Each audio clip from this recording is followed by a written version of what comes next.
Entertalk Radio, you're in to all things music.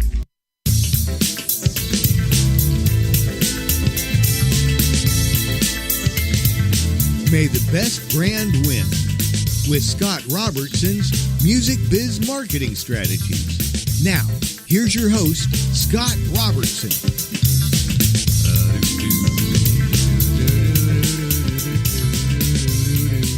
Hey, everybody. Happy Friday. You are tuned to May the Best Brand Win on Entertalk Radio, the undisputed leader in music biz talk, and I am Scott, your host, and a man who just watched the brand new teaser trailer for Star Wars 9, The Rise of Skywalker.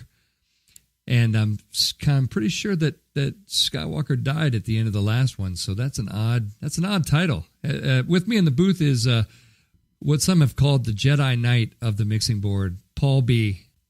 Paul B, using his Jedi powers for good, not evil, in Entertalk Center. How's it going today, Paul? Trying to. The Dark Force is always trying to pull me over. Every day is a battle.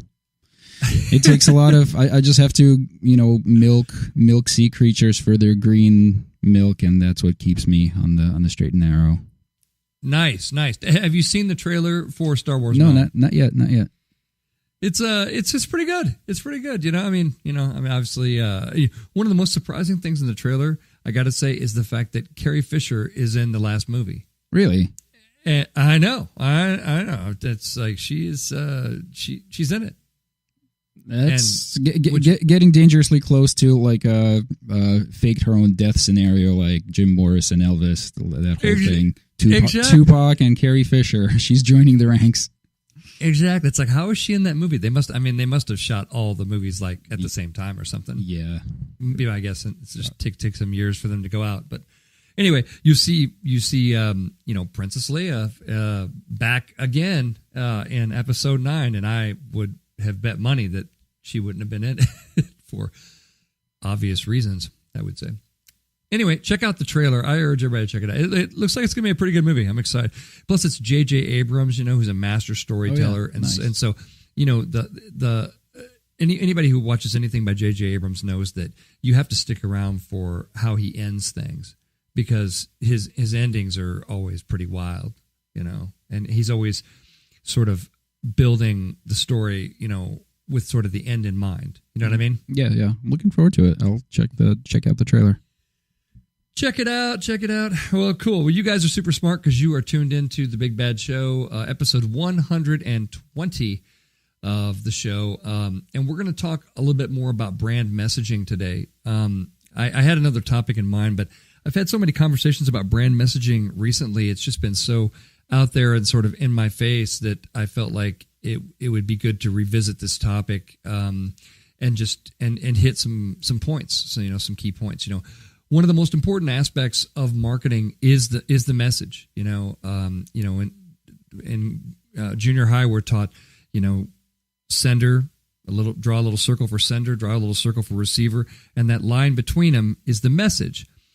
And yet, time and time again, in the world of professional marketing, I see that people are super comfortable with just skipping right over that, or just taking any old message. We haven't really thought about what our message is, but we just kind of spent like 5 minutes cranking something out. But let's figure out how we can really just bludgeon people over the head with it instead of really working on the message. I find that all the time, and you guys think I'm making that. It's like I find it in almost everything I get involved in.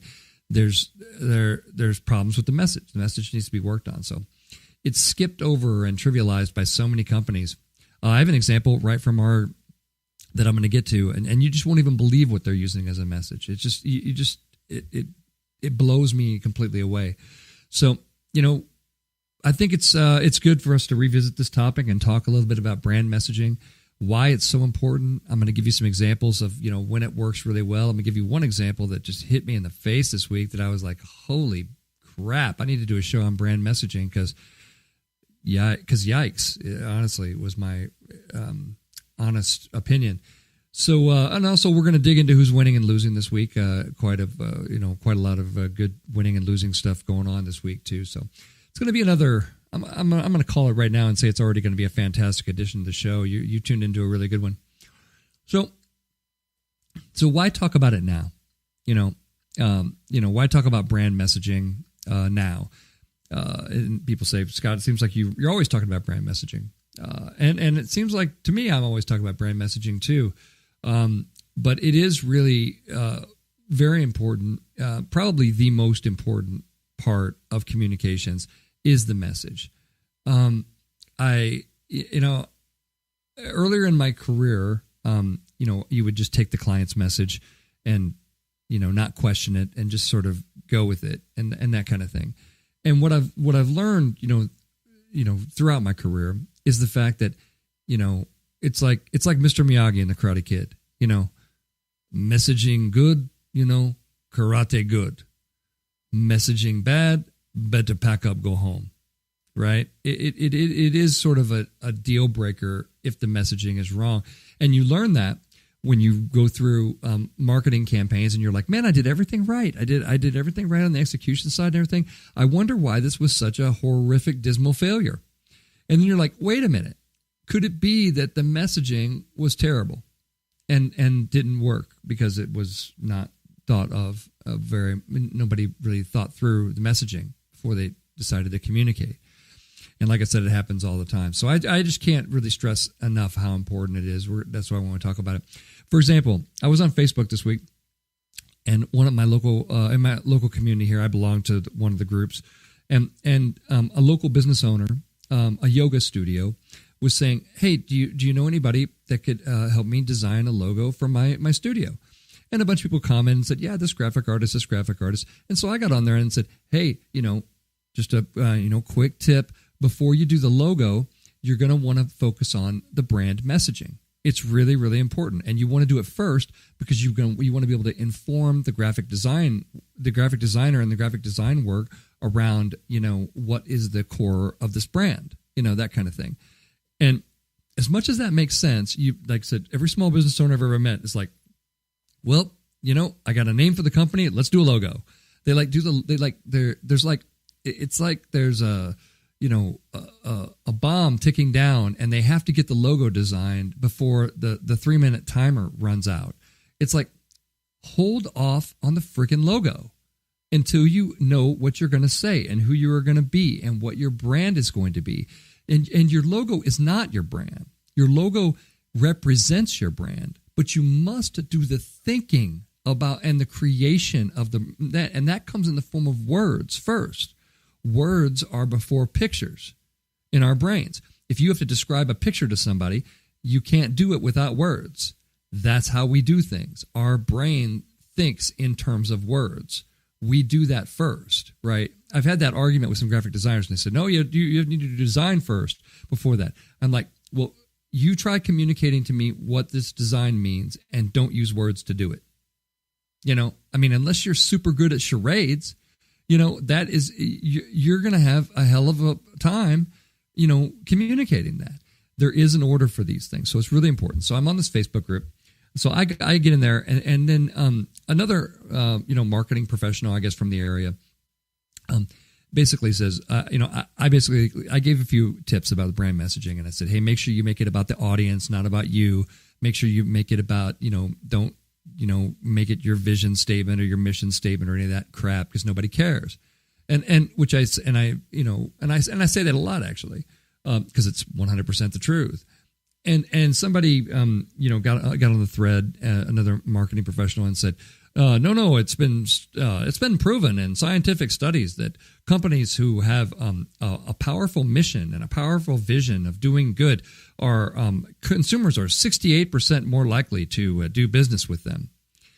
And so I got into a friendly, interaction, and then I was like, well, here's a market person that, has not worked on their skill set in a while, probably hasn't studied psychology very much, and sort of is parroting out the brand messaging handbook from about the mid-90s, right? So things have changed. We've learned new things. We've discovered new parts of the brain. We've learned new things about neuroscience. Marketing is much more informed about emotion now. And it's really important that you understand that, all branding is about emotion. It is about transferring emotion.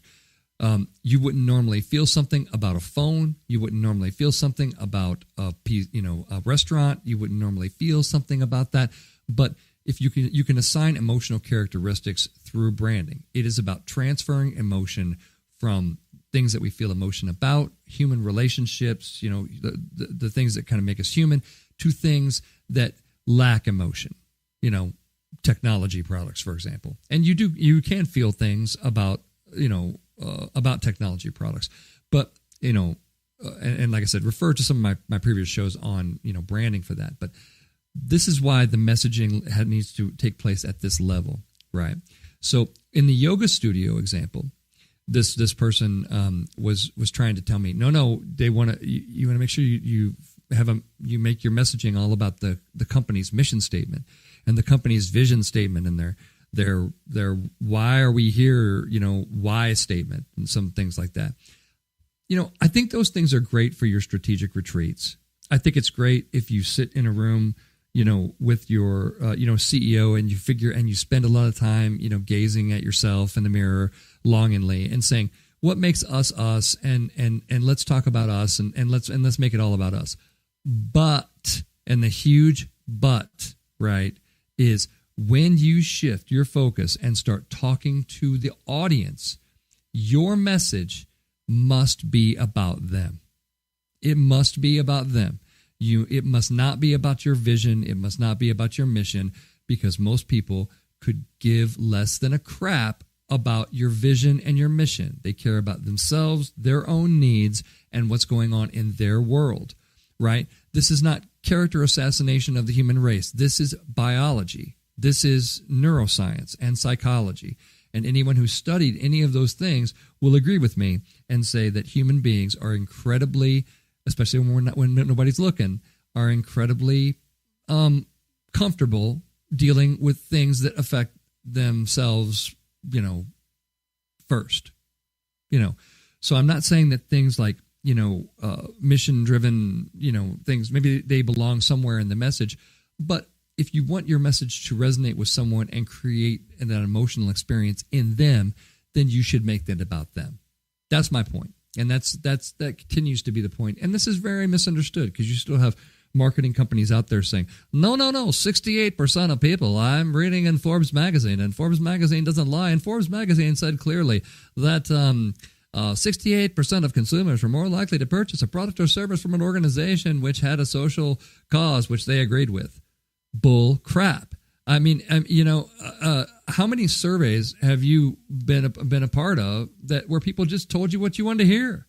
Human beings lie to themselves, to you, to everybody else. It's a web of lies, man. And as a marketer, you gotta be sharp. You gotta be sharper than that. You can't fall for stuff like that. You gotta understand that people are fundamentally most interested in themselves and their own needs, and they're never going to tell you that.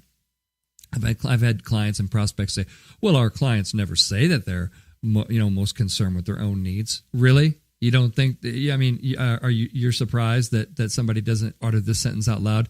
Yeah, I'm really into myself. I'm super into my own needs. It's really all about me. And honestly, to hell with the rest of the world. I really hope the whole damn thing burns down. As long as it doesn't affect me, it doesn't really matter. That no one wants to face that truth. No one wants to face that truth. No one would ever say that aloud. If they could face that truth, they would never say it out loud. So, this is just understanding humanity, and a bit of that. And if you're going to do messaging well, you better be on this page in terms of understanding humanity. I'll give you a quick example.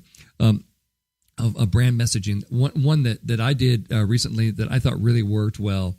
So there was a company out there that is building affordable housing down in Florida for migrant farm workers, and it's a nonprofit organization, and they're gathering donations to do this, and it's a great cause.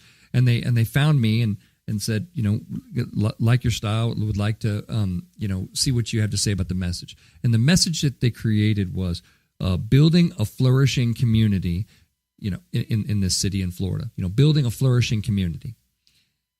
And I said, a couple of things that are wrong with that message. It's fine. It's a message. It's definitely, a couple things that are wrong with it. One is the word flourishing. The word flourishing does not describe migrant farm workers, nor will it ever. Even if they're in your new affordable housing, flourishing is a couple of steps above that, right? That's a word it's a big word. It's a word that's about, wealth and privilege and those kind of things. And migrant farm workers probably they're not going to get quite there. So there's a mismatch there. The second thing about it is, if you're trying to get people to donate, you can't make your message about, just at this surface level, building a flourishing community, or what have you, because that's not about them, right? And what does the donor audience want? Well, the donor audience wants to feel good about themselves. They want to make peace with the fact that they have some means in this world, and that maybe they've done something good, in this case, by giving to this charity, by doing this, that kind of thing. So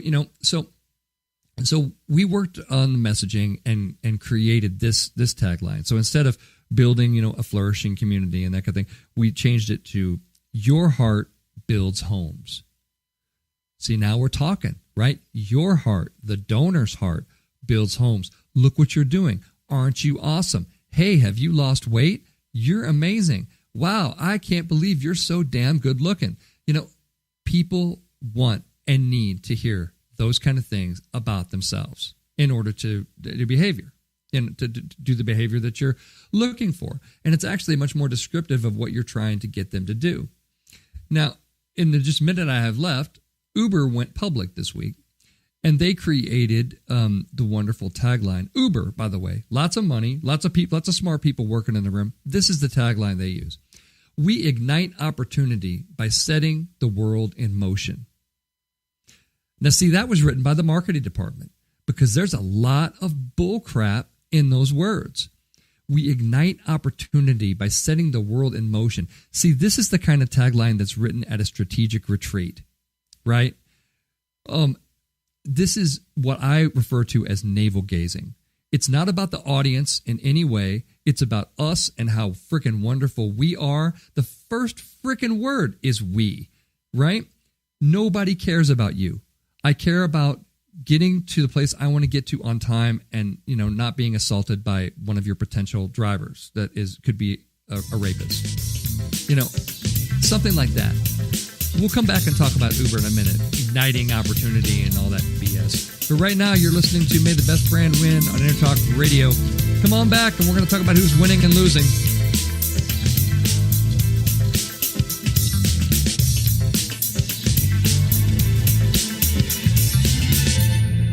Are you serious about your music? Are you ready to run with the big dogs? The experts at Pitbull Audio have the gear to get you into the game. From leading manufacturers like Mesa Boogie, Fender, Pioneer, and American Audio. To sound your best, you need the best. Pitbull Audio can deliver in rehearsal, on stage, and into the big time. Dropping beats, shredding guitar, or making the crowd roar. Whatever you dream, Pitbull Audio can help make it happen. We are Pitbull Audio. We want you to play it loud. PitbullAudio.com. This is Jackie Bertoni from Jackie's Groove. Come join me weekly on my journey through the music business as I take you behind the velvet rope, interviewing industry notables such as Al Di Meola, Michael McDonald, and Al Jarreau, to name but a few. Listen to their stories on being in the studios recording #1 hits and onto the stages throughout the globe. Allow me to be your music historian. You can hear me live every Monday at 2 p.m. and every Wednesday at 12 noon Pacific Standard Time, or 24/7 on jackiesgroove.com. Ready to get your groove on? Hi, I'm Tim Dolbear, the host of Sound Experience on Entertalk Radio. Each week, I talk with top professional audio engineers, producers, musicians, and the manufacturers that make the tools that we use in the studio each and every day. From capturing the perfect take to mastering your final release, and the tools and how the pros use them, we are going to dive deep into their process and learn from their experience. I look forward to you joining us each week on Sound Experience with me, your host, Tim Dolbear. Make this your vinyl night. I'm John J.R. Robinson, and every week, music creation comes alive through stories, experiences, and sounds when vinyl records filled our hearts and minds. My friends and I share our tips and techniques used in creation of iconic tracks for recording artists such as Michael Jackson, Eric Clapton, Quincy Jones, and Steve Winwood, to name a few. Vinyl has emerged hot, and the soul of vinyl defines art and passion which burns deepest at night. Tune in every Wednesday at 2 p.m. Pacific Standard Time on EntertalkRadio.com.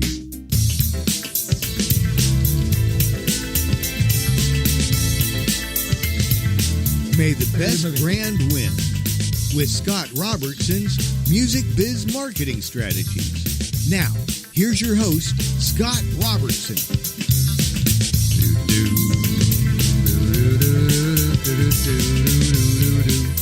Hey, everybody. Happy Friday. You are super smart because you are listening to May the Best Brand Win on Entertalk Radio.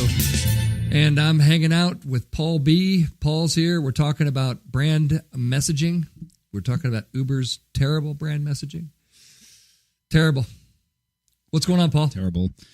Not much. Just hanging in there. Got a gig later tonight.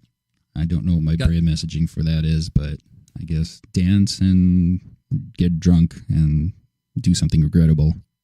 There you go. That's my brand message. I got it. Now I just need to come up with a logo. Your brand messaging is, how many times will I play Sweet Home Alabama tonight, and and how much do people have to tip me to play Sweet Home Alabama? That's your life. That's not my life. I'm in a horn funk band. I don't. whole different set of problems. They don't ever ask you to play the horn funk version of Sweet Home Alabama? I don't think so. Not yet. The funky version. I like it. Yeah, we get that one. That's on the $50 request list. Oh yeah, I've been in those bands too. I got a gig tonight too, so it'll be fun. Nice. Well, cool. Let's get into who's winning and losing quite a bit this week. So let's start off with, we'll come back and talk about Uber in the third segment, I guess. But Uber is losing because of that terrible tagline, but they went public this week as well, and so there's a lot of discussion about them, their IPO and everything like that. Definitely could have made the IPO better, I think, with a better message. Share price probably fell when people read that message out loud. Awful. But let's move on. Let's talk about Amazon. So apparently, thousands of Amazon employees are listening to questions posed to Alexa, according to a new report. They have thousands of employees listening to your recordings of Alexa questions and requests. They call it data annotation, and it's apparently used to improve Alexa's understanding over time. Amazon says that the annotators only listen to a small sample of recordings in order to improve the customer experience, and the company has zero tolerance for abuse. Let's see. This has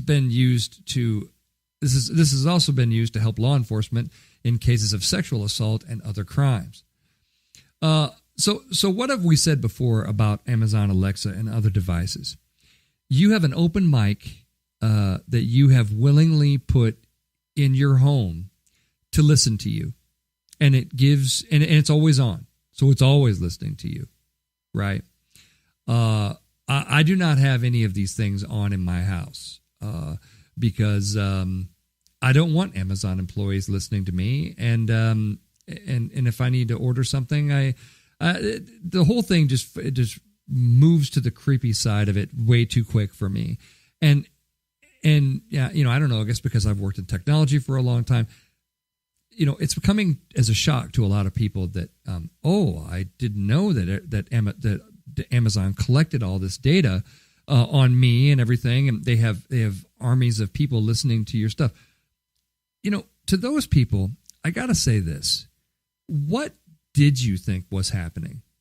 I mean, what, when you put a live mic in the middle of the room that's feeding information over Wi-Fi to a company that you probably can't trust, like Amazon, that uses data, all of your data, to get smarter about what you want so it can sell you more stuff, which can be fine and can be creepy. As we've discussed, especially in the last episode on privacy, we discussed that at length. But how did you not know that was happening? Is a question that I have. It's like that. Of course, that's what they're doing. Absolutely, that's what they're doing. If you're going to put a live mic in the room, they're going to take advantage of listening to everything that you say, and not and you have the choice at that point to say, well, maybe I don't want a live mic in the room listening to me at all times. To me, a smarter choice, a better, a better thing to do, that kind of thing. But I think that Amazon is certainly losing because a lot of people are realizing that what these Alexa boxes can actually do and what they are doing and that sort of thing. And so they're losing a little bit of trust. I can't believe that trust was there to begin with, but apparently it was because of all the comments. Just go to any one of these stories. I found this one on abc7.com here in LA, but go to any one of these stories and read the comments. And believe me, that's just an education waiting for you right there anyway. But people will say, "Oh, I had no idea that Amazon was listening to my all of my private conversations. I can't believe that Amazon would do this. I can't believe that Alexa would do this. So believe it is what I would say. And I think Amazon's probably in losing because they're going to be digging out of this, and there's going to be all kinds of new warnings and things on these Alexa devices saying, by the way, we're listening and don't say anything you don't want recorded or put out in some way. So there you go. Losing Amazon. Interesting story in Entrepreneur this week about influencer fraud. Apparently it's costing companies millions of dollars, but now there is an AI-powered tool that can show which influencers paid to boost engagement. And this is particularly true of things like Instagram, and there's a story in the article that talks about. It says Jess is a UK-based fashion influencer with 230,000 Instagram followers. She's worked with 22 different brands and charged $1,000 per post. The brands didn't realize that 96% of her engagement is fake, the result of a bot farm that she pays for engagement, $2 for every 1,000 likes. And that means the company that each company that Jess worked with and paid $1,000 per post wasted $960 of that money every time. And they talk about the story is kind of longer than that, but it talks about influencer fraud. And we've talked about that at length at this show as well. That there are a couple of things you want to be careful of, with influencers. And that's the fact of, are their numbers real? How real are the numbers? What is their real engagement? Who are they really reaching? And, and if you're certainly paying somebody to say something, just to throw in the PR point of view here, don't forget that you're trying to show trust by having a different messenger bring the message to market.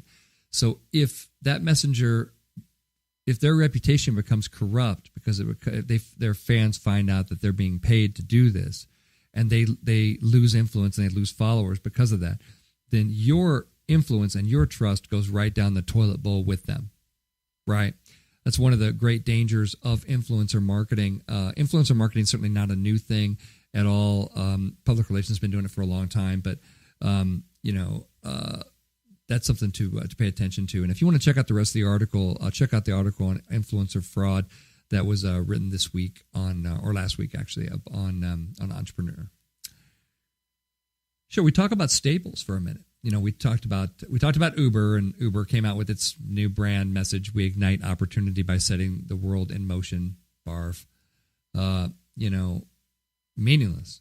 And so Staples came out, and they changed their logo, and they actually have the icon of a staple in the new logo. I don't know if you've seen it or not. It's been covered pretty widely. Just type in Staples new logo, you'll see it.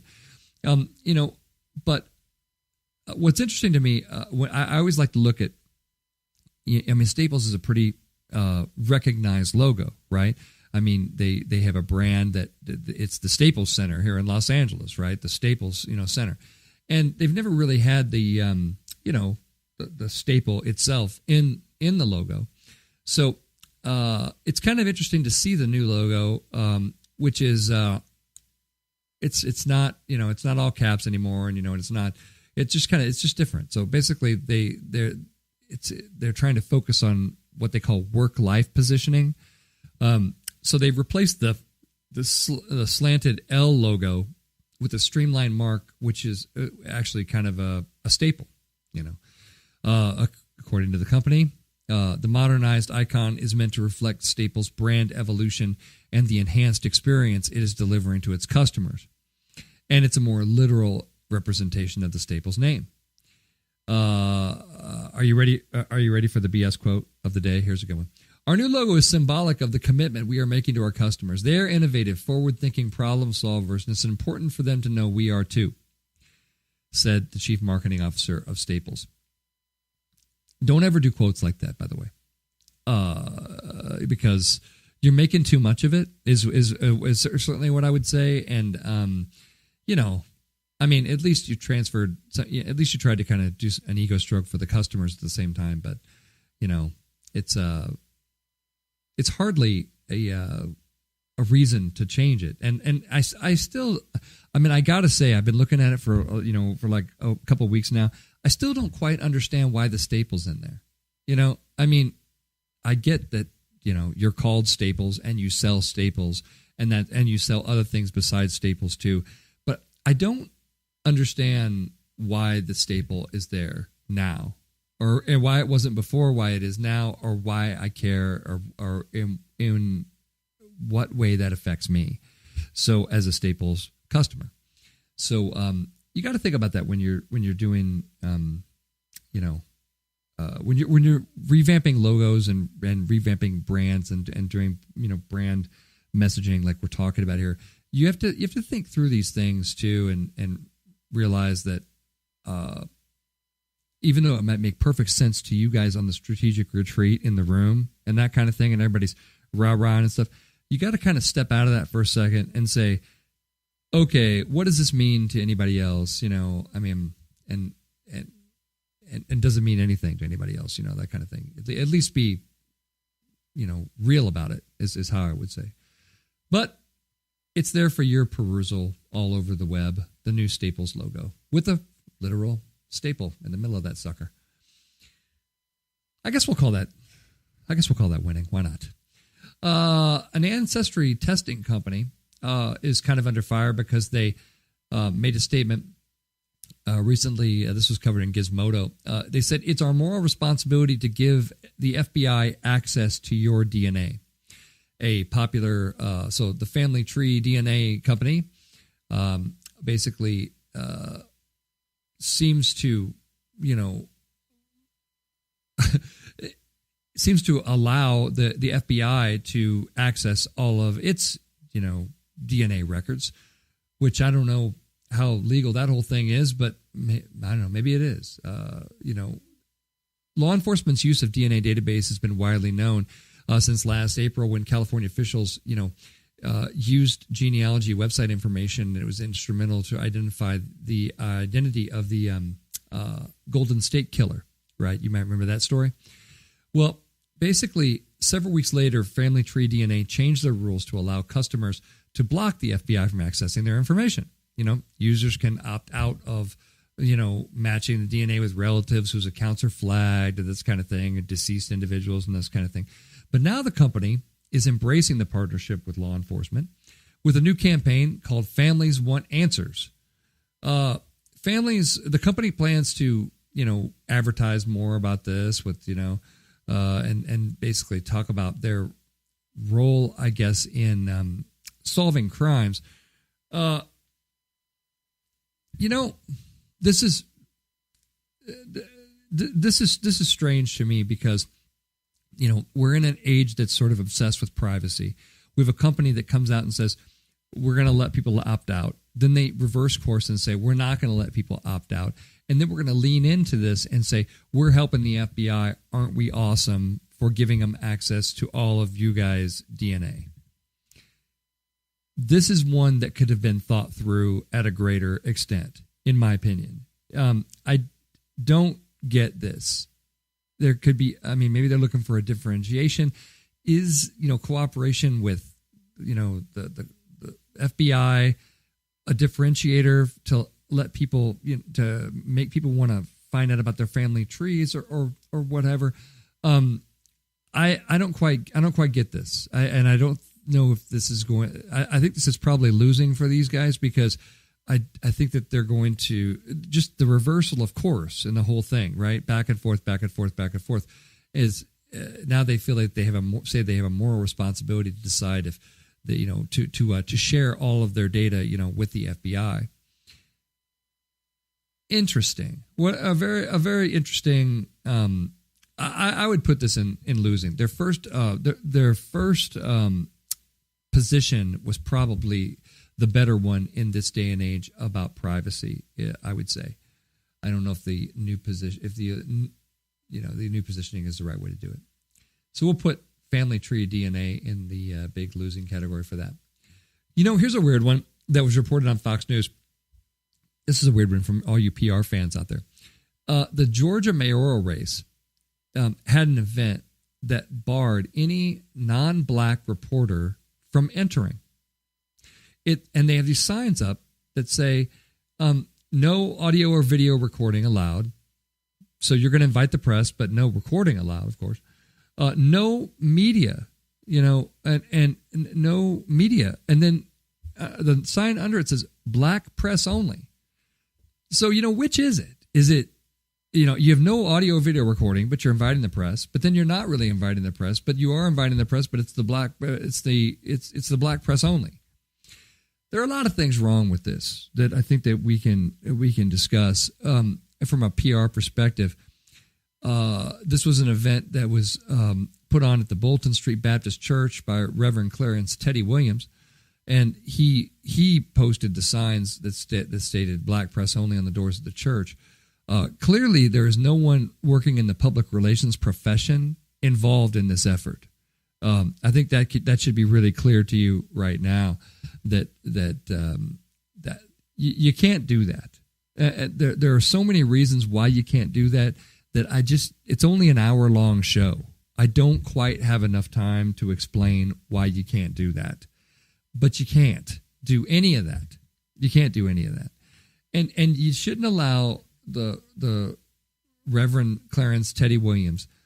This man should not be in charge of public relations for himself, for the church, for anything at all. If you're in this area of Savannah, Georgia, and you're in the public relations profession, show up over there and do some work. Work on this, because this is bad. This is not what you want to see happen. There's so much losing in this story. Like I said, it's only an hour show. I really don't have time to get into all of it.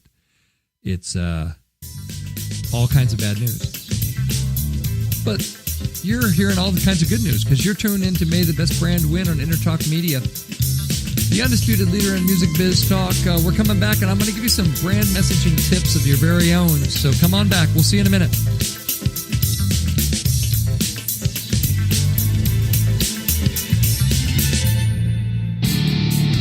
Hi, I'm Tim Dolbear, the host of Sound Experience on Entertalk Radio. Each week, I talk with top professional audio engineers, producers, musicians, and the manufacturers that make the tools that we use in the studio each and every day. From capturing the perfect take to mastering your final release, and the tools and how the pros use them, we are going to dive deep into their process and learn from their experience. I look forward to you joining us each week on Sound Experience with me, your host, Tim Dolbear. Are you serious about your music? Are you ready to run with the big dogs? The experts at Pitbull Audio have the gear to get you into the game. From leading manufacturers like Mesa Boogie, Fender, Pioneer, and American Audio. To sound your best, you need the best. Pitbull Audio can deliver in rehearsal, on stage, and into the big time. Dropping beats, shredding guitar, or making the crowd roar. Whatever you dream, Pitbull Audio can help make it happen. We are Pitbull Audio. We want you to play it loud. PitbullAudio.com. Make this your vinyl night. I'm John J.R. Robinson, and every week, music creation comes alive through stories, experiences, and sounds when vinyl records filled our hearts and minds. My friends and I share our tips and techniques used in creation of iconic tracks for recording artists such as Michael Jackson, Eric Clapton, Quincy Jones, and Steve Winwood, to name a few. Vinyl has emerged hot, and the soul of vinyl defines art and passion which burns deepest at night. Tune in every Wednesday at 2 p.m. Pacific Standard Time on EntertalkRadio.com. This is Jackie Bertoni from Jackie's Groove. Come join me weekly on my journey through the music business as I take you behind the velvet rope, interviewing industry notables such as Al Di Meola, Michael McDonald, and Al Jarreau, to name but a few. Listen to their stories on being in the studios recording #1 hits and onto the stages throughout the globe. Allow me to be your music historian. You can hear me live every Monday at 2 p.m. and every Wednesday at 12 noon Pacific Standard Time or 24/7 on jackiesgroove.com. Ready to get your groove on?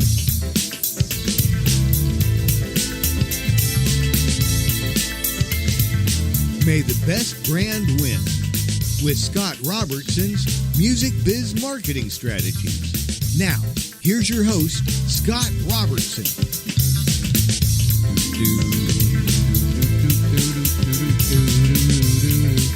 Hey, everybody. It is Friday. You are so smart because you are tuned in to May the Best Brand Win on Entertalk Radio, the undisputed leader in music biz talk. I am Scott, your host. We just went through a whole mess of winning and losing this week. Paul B's with me. Paul, what did you like from the zoo this week? Alexa, please give all my personal embarrassing information to the NSA. Beep, beep. Alexa, come on, Alexa. Can't trust her. That'd be an interesting job, though, wouldn't it? It's like, hey, I work for Amazon. What do you do? Well, I sit in a room all day and I listen to people look up weird porn. Yeah, exactly. I mean, can you envision what that job looks like on a day-to-day basis? That's like a never-ending trip to the DMV, right? You know what I mean? Yeah. I mean, it's just like a cross section of humanity there and you can't even be rude to them. You just have to suffer in silence. Oh man, too much fun. Too much fun, Alexa. Alexa, please upload all of my private personal information to any and all authorities who may find my habits interesting. You'll be pleased to know, Scott, I did that several months ago. Yes. Bob in our Seattle office says you should see a therapist. You're into really weird things. Exactly. You should do the dishes once in a while. Your wife always does them. What the hell's the matter with you? It's like, Alexa, shut up, Alexa. Do my dishes for me. Alexa, why don't you get over here and do something for once instead of just talking? Jeez. All talk. All talk. All right. Let's dig back into brand messaging. So brand messaging is a lot of definitions you'll find on the web for it, but basically, here's a good one. Brand messaging refers to the underlying value proposition conveyed and the language used in your content. It's what makes buyers relate to your brand by inspiring them, persuading them, motivating them, and ultimately making them want to buy your product or service. That's not bad. I mean, that's not bad. I think it's kind of long. I always refer to brand messaging as the absolute core of the brand, right? It comes first, which came first, the chicken or the egg, which came first, the logo or the brand messaging. Well, as we've learned many, many times, the messaging comes first and then the visual stuff comes next. Very important. But why is this? Basically, tip number one I have for you on the brand messaging side of things is you need to remember that all human beings are emotion-driven creatures first and foremost. Our hardware and software works like this. We don't see the same world, right? Our eyes kind of project a world that is most comfortable to all of us. And it sounds kind of matrixy when I start talking like that, but that is actually the closest thing to how it works. Well, none of us actually quite see it the same way because our brains are always kind of informing what we see and telling us what we see. And your brain isn't really to be trusted because it's been with you the whole time and it's learned all the stuff that you know, right? But that's individual to you. So other people learned different things and see it in a slightly different way. That's why, two people can see the exact same movie and then go up to Rotten Tomatoes and one person says, that was the best movie I've ever seen. It completely restored my faith in humanity. I'm, super excited. And the person sitting next to them can say, that was awful. What a piece of trash. I can't believe I wasted my time. And it's like, and they watched the exact same movie, but they didn't see the same thing, right? This is really important for us as marketers. We need to understand that human beings are led by emotion. emotion is the most powerful driver in all of our decisions. And I've had some people before that don't think that that's true, especially like people like when people start debating business to business versus business to consumer marketing. There was a time when the world believed that business to business marketing didn't use emotion as much, used more rational, logical decision-making processes. That has really been disproven by all the things that we've learned in neuroscience about the human brain pretty much in the past 20, maybe 25 years. We've learned a lot that's really kind of informed our, perspective on B2B marketing. What I can tell you without any shadow of a doubt right now is that all purchases in the work week, on Saturday, Sunday, in the middle of the night with Alexa at 3 a.m. are emotional. And even if human beings don't want to admit that, now we are tremendous rationalizers. We can rationalize any purchase, right? I needed that new guitar. I have to play tonight. I got to play something. I needed a new guitar. Yes, you did. However, why did you pick this guitar? It's emotion driven. We're emotion driven. We give ourselves permission to buy things, but the first thing you need to understand is that you're completely, out of control, emotionally driven creature. As a marketer, we need to know that because that's where we kind of get the power of the brand messaging that we're going to be talking about. So once you know that, tip number 2 is you need to make your messaging all about your audience, their needs. And when I say their needs, I don't mean like, hey, we're going to save time, save money. That's a surface level need. I'm talking about their deeper emotional, psychological needs. What do they really want? You start asking why. It's like they want to save time. Why? And you ask the question why so that you can drill down and you can get into what the actual emotional and psychological needs are. Now let's go back to Uber for a second. We ignite opportunity by setting the world in motion. This is not a sentence that has any meaning. It doesn't have any meaning. So it doesn't. It's not about me. It's about them, and it's about how great they are and what they did and how they set the world in motion. And aren't they great? Like I said, it was written at a strategic retreat instead of thinking about the audience. Remember, I talked about the Immokalee Fair Housing Alliance earlier, and talked about the building a flourishing community example. So we changed that message to your heart builds homes, right? Your heart builds homes. It's all about their needs. Their needs. The fact that they have aren't they great? Aren't they coming to the rescue in this situation? Aren't the donors really, being showcased and highlighted? And, isn't the spotlight on them and that kind of thing? Because that's how you get donations. That's how you get the behavior that you're trying to get, is you allow them to be the star of the movie, right? That's why the Uber tagline is so crappy, is because it's all about them and what they do and that kind of thing, and no one cares. Because we care about what? First and foremost, ourselves and our world and our feelings and our emotional and psychological needs first, right? And, that's just been proven time and time again. If you need more proof, just go check out your social media feed. You designed a custom feed that is really just you kind of looking in the mirror and saying, look at this. Aren't I funny? Aren't I smart? Aren't I, don't I have great friends? Look at my life. Aren't I great? Look at me in Hawaii. This is me and my kids. There's no shame in it. That's who we are. You need to know that. It's really important. That's why you need to make the message all about them, their needs, their emotional, psychological needs. That's how you do this stuff, right?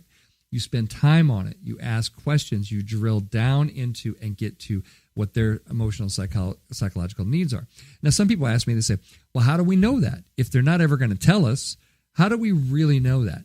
Yeah, there's always a bit of guessing, because, you're not going to do a marketing survey and say, I want you to tell us, even though we barely know you, welcome to the Albertsons loyalty program. Tell us your deepest emotional and psychological needs. Go ahead. Go. nobody's going to share it. If they're in touch with it, they are certainly not going to share it with you, Albertsons. They're not. You'd be lucky if they share with you their actual opinion of what they thought when they were in your store. They probably won't even give you that opinion, So again, this is really, really important just to understand the emotional psychological side of this. Tip number 3 I have for you. Make sure you write it all down. Messaging, if I go into a company and I say, what's your messaging? And they say, oh, well, it's, we ignite the world by, we ignite opportunity by setting the world in motion. And then I'm like, yeah, you need me big time. But then I ask the question, I say, well, can I see your messaging document? What document do you have? Oh, well, we don't have our messaging written down anywhere. It's on a few ads. We've got it on a few things. We got a press release, and it's in our About Us statement. About Our statement. I say, okay, I get that. It's in your About Us statement, but where's your About Them statement about the audience? Where is that? Where is that written down? And if it's not written down, it actually doesn't exist. And this is an important fact for everyone to remember, that if you don't have messaging in your company right now, if you don't have that messaging written down, then it does not exist. Not really. It might exist in somebody's head, but what if they change one of the words? What if they change a word and you end up with, we ignite opportunity by setting the world in motion? You don't want to end up with that drivel. So you want to make sure that you've got, better stuff than that. And the way that you do that is you write stuff down. You write it down. For all my clients, I create a document called the message map. The message map has a very clear, non-BS laden positioning statement. It has what are our benefits as expressed through the audience. What is the emotional brand center that we have here? What is, what kind of topics can we impact by storytelling? Those kind of things. What's our competitive differentiation? And you put all that in a document called the message map.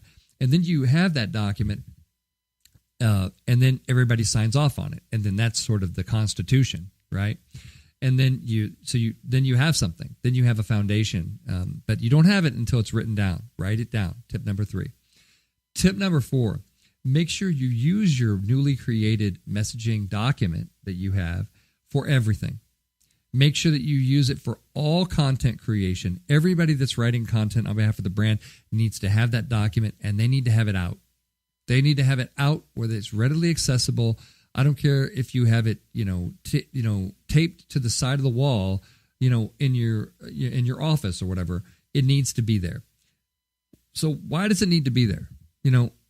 Because there's a thing called brand message creep, where the brand over time starts to move away from it starts to use different words and start to use different, and you can see the brand messaging sort of kind of meander. You need to make sure that you stay on message with the brand. And the way to do that is to have everything go through, everybody that's writing content on behalf of the brand, make darn well sure that they are looking at your messaging document all the time.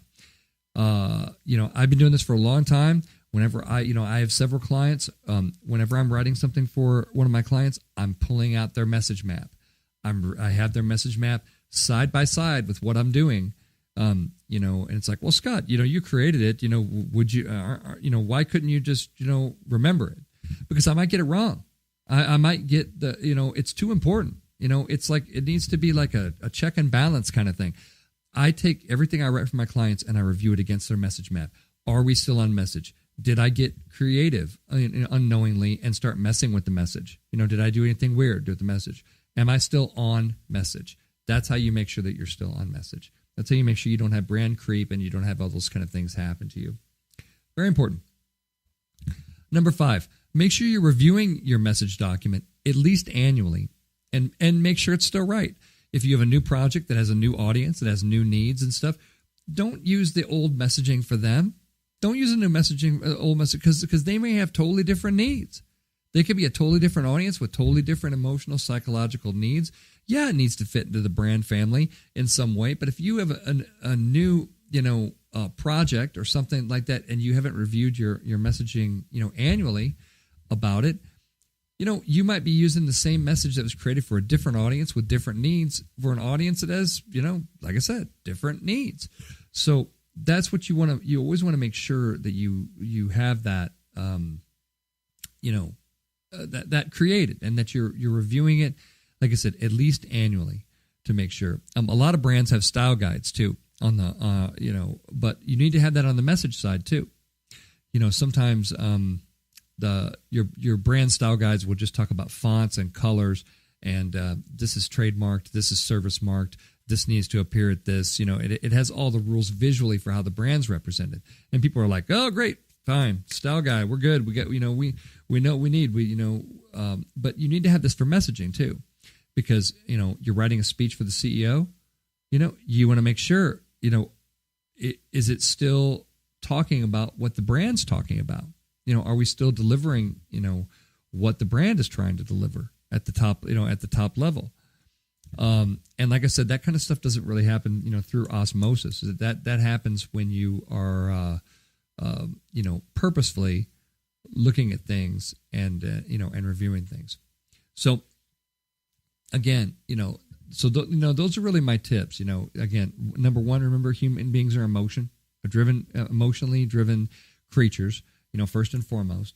So you want to make your message, very emotional, very much speaking to that level of what people are trying to, get solved. And then, tip number two, make sure it's all about, make sure your message is all about them and their needs. We've gone over some today that don't do that, and that's why they're terrible, honestly. Again, their emotional and psychological needs. Number three, make sure it's written down. Make sure it's all written down. And again, we talked about the need for the message map. All clients need this. All organizations need to make sure the messaging is written down. If it's not written down, it doesn't exist. Don't forget that. Number four, make sure that you are using that map for all content creation. And that's how you're going to stay on message too. That's how you're going to, you're going to stay on message. And, and number five, make sure you're reviewing everything annually, at least, and making sure it's still right. And if you have new things that come up, make sure that you're doing your due diligence messaging-wise with those new audiences too.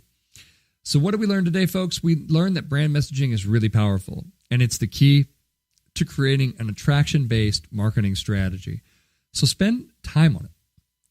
Get this stuff right before you do anything else.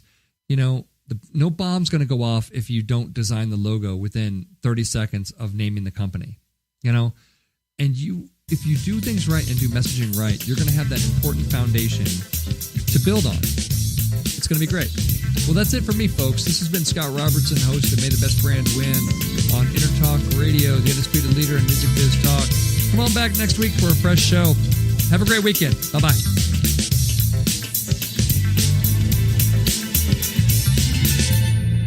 You know what's all around you every waking moment of your life? Marketing. You're choking on it. I'm Scott Robertson, and when it comes to strategic PR, branding, and marketing, I've seen it all. And actually, I'm still seeing it because bad marketing never sleeps. Join me each week on May the Best Brand Win, right here on Entertalk Radio, and learn how to make the marketing for your brand unforgettable. Hi, this is Tim Dolbear from Eclectica Studios. I'm a full-time mixing and recording engineer. I work with Grammy winners, labels, and indie artists, using state-of-the-art digital mixing and restoration tools and the very best in analog gear. Really, though, it's my ability to bring tracks to life and fulfill your vision for your music. This has made me sought after by producers and artists worldwide. So spend your time working on music and not chasing a mix down a rabbit hole. Go to timdolbear.com and check out our free one-song mix offer. Are you serious about your music? Are you ready to run with the big dogs? The experts at Pitbull Audio have the gear to get you into the game. From leading manufacturers like Mesa Boogie, Fender, Pioneer, and American Audio. To sound your best, you need the best. Pitbull Audio can deliver in rehearsal, on stage, and into the big time. Dropping beats, shredding guitar, or making the crowd roar. Whatever you dream, Pitbull Audio can help make it happen. We are Pitbull Audio. We want you to play it loud. PitbullAudio.com. This is Jackie Bertoni from Jackie's Groove. Come join me weekly on my journey through the music business as I take you behind the velvet rope, interviewing industry notables such as Al Di Meola, Michael McDonald, and Al Jarreau, to name but a few. Listen to their stories on being in the studios recording #1 hits and onto the stages throughout the globe. Allow me to be your music historian.